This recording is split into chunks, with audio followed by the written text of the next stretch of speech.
And I want us now to transition to our final topic of the morning, that is about from IBC to CBC, that is the competency-based curriculum. We know that the President last week met with the Working Party on education reforms and agreed that junior secondary schools will be domiciled in the primary schools, and that he was appealing to members of Parliament, three of whom are here, to support the putting up of facilities in the primary schools, exactly to do with a classroom and a laboratory, so that they can support the junior secondary schools and learners. Honorable Wandeto, when you listen to what has just transpired, some people are expressing dissatisfaction, saying that already so much investment had been put up in the secondary schools.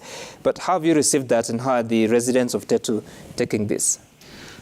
Well, Sam, it's a bit unfortunate that we've gone through this whole CBC journey without some very, very important clarity being there on the transition to junior secondary. And the whole of this year, parents have been asking whether the children are going to go to secondary schools as we know them, or whether they are going to stay in the primary school to transition to grade 7. But it's good now we have clarity. The clarity came last week that the grade 6 learners will transition to grade 7 within the same existing schools. And this now accords us an opportunity to quickly put our house in order and prepare. So if I was to give the example of Tetu, for us we are lucky because most of our primary schools have a very, very good capacity. We possibly just need to make a few improvements. We are ready to provide the laboratory, the extra classrooms in all our 45 primary schools, and we are very, very hopeful that as soon as the CDF money, which we are happy that now it will be released from next week, once that money comes, we'll be able to quickly make those arrangements. So it is important we've rested this matter of transition, but there is still much, much more work to be done on CBC. This is a very good idea, but I think it's just how we've handled a few issues, around it that have left both parents and even the policymakers looking like, they are reading from different scripts. So I would say on our side, clarity is now there. Let us move on. Let us prepare the learners, for grade 7. Let us retool the teachers. Okay. Because again, I don't know whether the retooling had been done for secondary school teachers as we know them, because those are the ones who are expecting to get the grade 7 learners. So we need to very, very quickly then work with the primary school teachers who will be handling these children in grade 7 so that they are prepared. And I think this needs to be done over the next 2 months. But again, just before we go that, please note it down. How exactly do you plan to utilize CDF resources for construction of a classroom and a laboratory?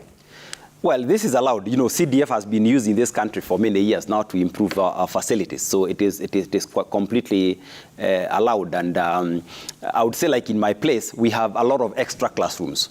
So it is just maybe improving them, rekitting some of them into labs. I would say in almost all our schools in Tetu, we possibly don't need to build anything new. It is just an issue of fixing maybe 1 or 2 schools where we need to build new facilities. So it is just equipping them, or just basically, improving them. But some what I was saying is that if you remember when Mwai Kibaki came to power, President Mwai Kibaki in 2002, and that's when he announced free primary education. A lot of people thought maybe he should have first waited. We have a committee or a task force to look into very many complex issues. But what the president just basically said is let the children go to school.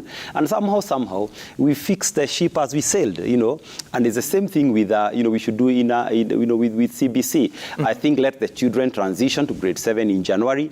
We will sort out the issues. issues. And I think as leaders, we are responsible enough. I know a lot of members of parliament, we were all agitating for CDF. And now that the kitty will be with us, I think they'll move very, very, very fast. And this should even be done quicker than what was possibly done previously, under the Ministry of Education. So I can see, MPs doing this much faster.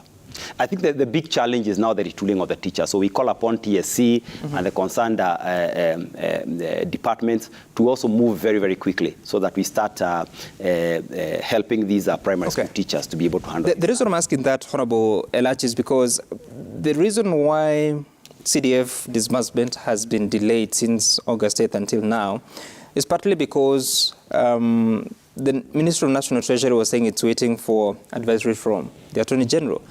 But the matter of contention was the role of members of parliament in the deployment of CDF resources. Now here is a president who is telling members of parliament, please partner with us to put up classes and facilities, laboratory facilities in the schools. I mean, doesn't that take us back to what was in conflict at the Supreme Court? And how better is it, how better can it be done? Well, first of all, I think the law has really changed. And I think we need to bring the act here one morning and go through article by article, then everyone will understand this CDF now. Number two, the role of a member of parliament is to ensure you monitor what is happening, by the way. You have no role in terms of these other things. Number three, it is more in the Ministry of Treasury now. It has a very clear mandate with the national board taking most of the responsibility with the fund managers. Like the fund manager of Daybreak North is from Wasiningishu. So he's not from Daybreak North where he has any interest or anything. I found him there. He will continue with his work because he has been working. More importantly is that every school now has a project management team, and they are the ones who go through the process, their priorities. What the president is trying to say, the priority now should be coming up with those labs and ensuring you have classrooms. For example, in Daybreak North, I will say, as much as many will feel, I know many parents are feeling, not parents, I can see the private schools, but in Daybreak North, it gives us a reprieve because we don't have those secondary schools where we would have taken these children to junior high school. There's no even land to build. We have to go up. So for now, at least we know our children are transitioning to the classes they would have left, which are there. And so more importantly, what we need to now do is to look at those classrooms and ensure the labs are in the schools of Daybreak North. That way, you'll find another constituency where already they have schools, they have good land, they can do many of the things differently. So each constituency, I think, and every county is very unique in this. Some are very ready. The private schools will continue the same way they have been doing with private schools. We have kids from private schools. They will now join. I could see them feeling a bit disappointed. But then, not every parent was also bringing their children to grade 7 in a private school. Those who have been in private schools will transit to the schools they have built and continue. It's the same way. So we should ask ourselves, if we are transiting seamlessly, which that should be, that no child should be left, it can really help. For me, the good thing, we have Bellew. And I want to really thank him, even this morning, that what he has been doing, we did it. And many people will wonder why, but that's the best way ever you can deal with even these things of examinations.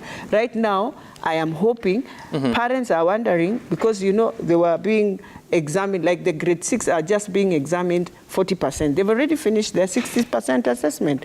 What we must be asking ourselves, so that parents should know, is, are we able to see, they must have different school uniforms. Okay. So that now you are able to differentiate that these are a junior high school and this. Number two, I can see TSC is going to employ 30,000. Now, this is what I want to tell TSC.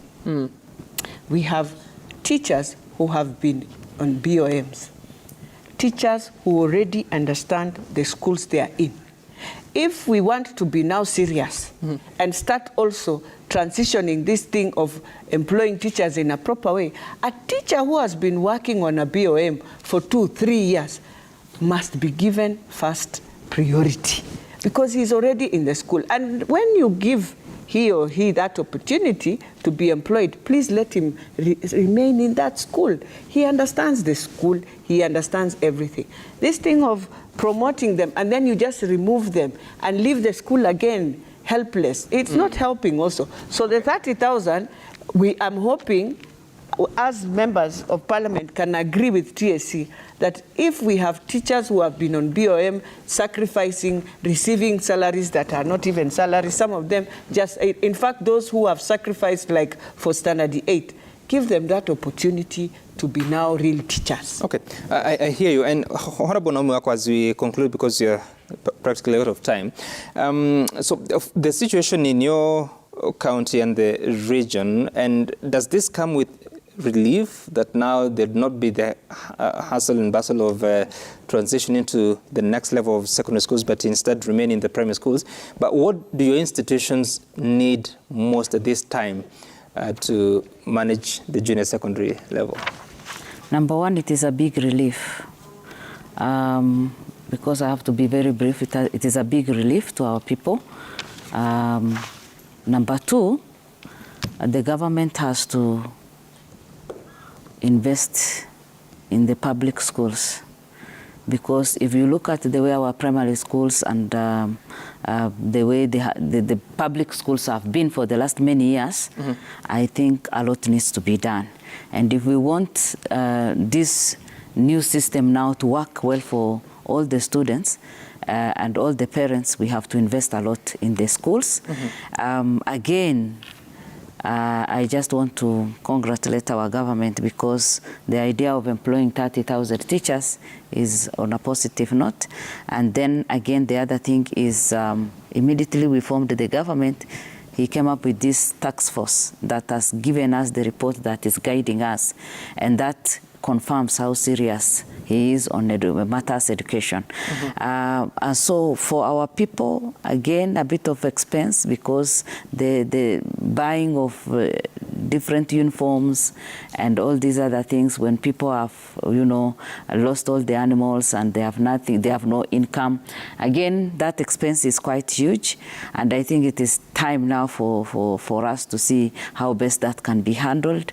But parents have to work hard again and come up with some good cash, because 23,000 is not a joke for people to give. So as a nation, yeah, we are progressing, but a lot needs to be done. And especially us as a government, we need to invest a lot in public schools so that our public schools can be good enough and accommodative, so that our students can have that equal kind of treatment and environment to study in.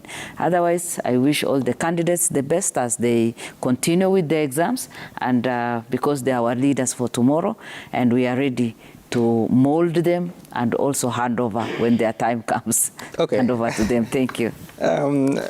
I've had that before, the leaders of tomorrow, but I have to thank you, Honorable Nomuako from Marsabit, Honorable Beatrice Elachi from Dagoretti North, and Geoffrey Wandeto from Tetu constituency for making time for us. Babu Owino is saying something quite, CBC future is fragile and in critical condition because of poor infrastructure, and I think government should revert education to 844 until everything is put in place across the country. I'm just wondering, doesn't 844 require infrastructure?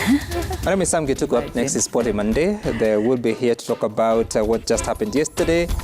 Lions, but are they really lions? Bye for now. See you tomorrow.